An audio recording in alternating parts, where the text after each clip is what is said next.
Welcome to the Tech Egg. Don't get scrambled. Enjoy the video. You start by getting your device and card ready.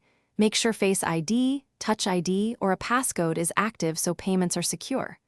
Open the wallet app and tap the plus sign to add a card. Use the camera to scan or type details manually. Once you add the card, your bank will verify it. This often requires an SMS code, email link, or bank app confirmation. Wait for verification and accept any terms, because Apple Pay won't work until the card is approved and shown as ready in wallet. You'll pay quickly at contactless terminals. When you reach checkout, find the contactless or Apple Pay icon and indicate you're paying with contactless to the cashier. Double-click the side or home button to open wallet, then choose the card if needed and authenticate with Face ID, Touch ID, or your passcode. Hold the top edge of your iPhone or the display side of your Apple Watch near the reader until you see a check mark and done.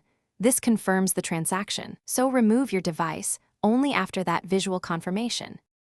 You can also use Apple Pay for in-app and web purchases by selecting Apple Pay at checkout and confirming with Face ID, Touch ID, or your passcode.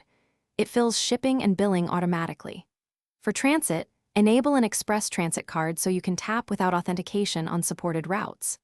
If a payment fails, make sure the card shows as active in wallet, NFC is enabled, and device region matches bank requirements.